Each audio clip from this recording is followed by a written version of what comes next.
Hello and welcome to the Game Scouts channel. This time we're gonna have a look at the evolution of Five Nights at Freddy's. Before we start, please consider subscribing to the channel if you haven't already.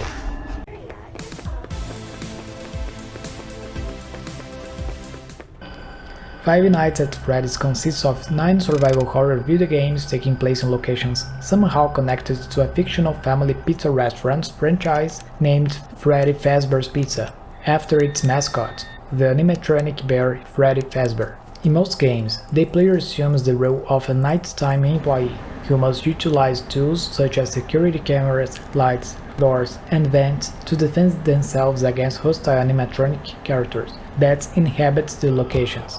The series has extensive lore that is gradually revealed through voice recordings, minigames, and Easter eggs, and revolves around various disturbing incidents in the location's history, which started with a series of child murders carried out by one of the original restaurant's co-founders. The first game revolves around a character called Mike Schmidt, who begins working as a night security guard at Freddy Fazbear's Pizza, where the animatronics move at night and supposedly kill anyone they see by stuffing them into a spare animatronic suit.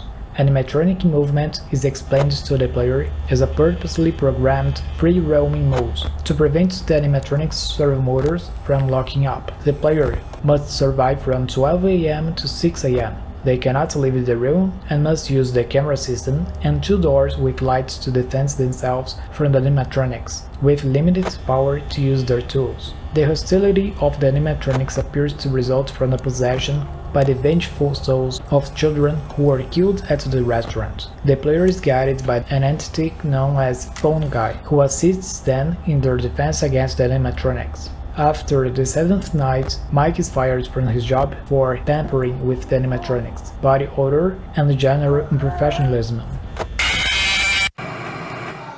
The gameplay is largely similar to its predecessor. Players must survive a night shift at the new and improved Freddy Fazbear's Pizza restaurant from 12 AM to 6 AM without being attacked by any of the animatronics that wander from room to room. In addition to the animatronics from the first game, which are depicted in a deteriorated state, the game features several new antagonists who can be fended off using different tactics. The protagonist is a new character, Jeremy Fitzgerald, who is promoted to daytime security after the 6th night, being replaced by Fritz Smith in the custom night. During the game, an unknown employee calls Jeremy to give him hints on how to survive each night while talking about the restaurant's history, similarly to the phone guy in the first game. During these calls, it is revealed that the restaurant has become the subject of a police investigation due to various rumors. It is also possible to access hidden Atari-styled minigames that provides further insights on the restaurant's troubled past, showing a purple figure killing multiple children. On the 5th night, the location is put on lockdown due to an unspecified event. At the end of the game, Jeremy receives a paycheck dated 1987, thus revealing that the events of the game take place before the first Five Nights at Freddy's, and the restaurant is closed, with a new location set to be opened elsewhere.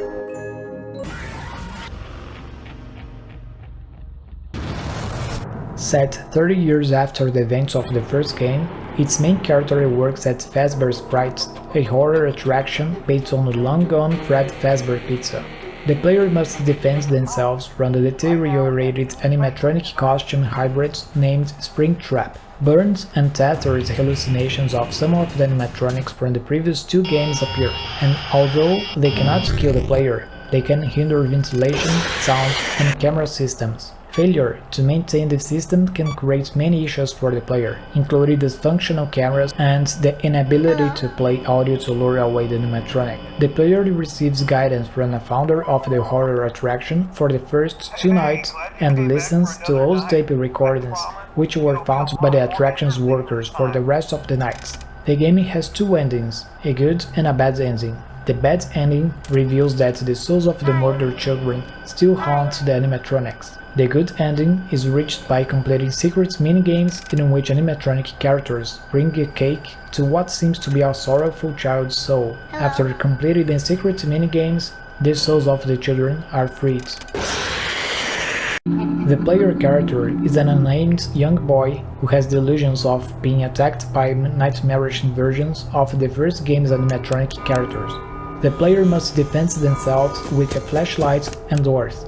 The game's story is told through mini-games, in which the protagonist is bullied because of his irrational fear of a restaurant with a yellow animatronic bear and a rabbit called Fazbear and Spring Pony, respectively. He's guided by an animatronic plush toy who speaks to the character when he's alone. The child is eventually killed by Fredbear in a freaky accident. The game had a Halloween update with nightmare versions of animatronics from Five Nights at Freddy's 2 and Halloween themes reskins for Nightmare Bunny and Nightmare Chica. The player character Michael Afton, nicknamed Mike, jokingly called Ex-Benedict. I see what you were trying to type, and I will auto-correct it for you. One moment. Welcome, Ex-Benedict. Is a new employee of Circus Baby's Rentals and Entertainment, a sister company of Fazbear Entertainment that rents animatronics for children's parties. The animatronics were originally intended for Circus Baby's Pizza World, which never opens due to a gas leak. Mike is guided by Hand Unit, an AI character similar to the phone guy of previous games. Hand Unit instructs him about his job, often telling him to disregard safety. The animatronic baby often gives instructions that contradict Hand Unit, but are vital to survival. The game also has a custom night, in which the player can use the mechanics reminiscent of the first game, such as interactive doors and a camera system, which were absent from the main game. New minigames are also available, describing the fate of Mike after the events of the main game. A cutscene is shown after the Golden Freddy custom night preset, in which Michael speaks to his father, William Afton, Springtrap, in a foreboding way. The game's story again follows Michael Afton, who, sometime following the events of Sister Location, opens a new Freddy Fazbear's restaurant to lure in the remaining animatronics, including his father William Springtrap, now referred to as Scrap Trap, and his sister Elizabeth, Circus Baby, referred to as Scrap Baby, and be rid of them for good. The game has multiple endings depending on how well the player runs the pizzeria and whether they established all the animatronics, but the canon ending has Cassette Man, who has been helping Michael run his business, reveal himself as Henry Emily, William's former business partner and the father of Charlotte. The spirit possessions the puppet animatronic and sets the restaurant on fire, trapping himself, Michael, and the animatronics inside to burn to death. Did I catch you off guard? Ultimate Custom Night was originally intended to be a post-launch add-on to Freddy Fazbear's Pizzeria Simulator, but was eventually turned into a standalone game. However, the anthology novel series Fazbear Frights implies that the game is actually Afton's repeating nightmare and not hell or purgatory. This comes from the 5th book, Bunny Call, which has a story called The Man in Room 1280, where a burnt man is kept alive by a shadow child despite the fact that he should be dead and suffers nightmares. In the following book, Blackbird, the epilogue confirms that the man is actually William Afton, although it was never confirmed if the Fazbear Fright series is canon or not. Cawthon confirmed that it's supposed to reveal mysteries from the previous games.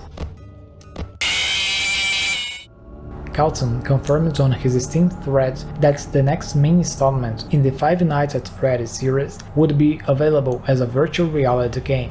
During Sony Interactive Entertainment's State of Play live stream announcing several new games for PlayStation 4, a trailer announcing the game was shown. In the game, the player is a technician repairing pizzeria's animatronics. From a first-person perspective, they fix the animatronics, solve puzzles, and navigate dark hallways while avoiding malfunctioning and hostile animatronics.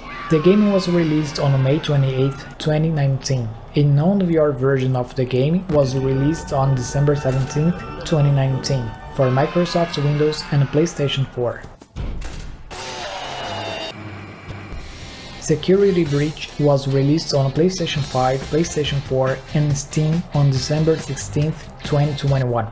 The game's plot revolves around a young boy named Gregory being trapped in a large shopping mall packed with murderous animatronics who hunt him down by the orders of Fanny, a human in a rabbit's costume, while also evading the complex's security guard, Vanessa. Suffering a malfunction that causes him to ignore Vanny's hacking, the complex's Fred assists Gregory in escaping the complex. The game had a complete overhaul, with much better graphics, and the playstyle changed from a point-and-click to be a free roam. The game got mixed reviews, since it lost its essence and is not nearly as scary as previous titles were. What do you think about Security Breach? Since it wasn't as well accepted as the other games in the series, I'd like to know your opinion.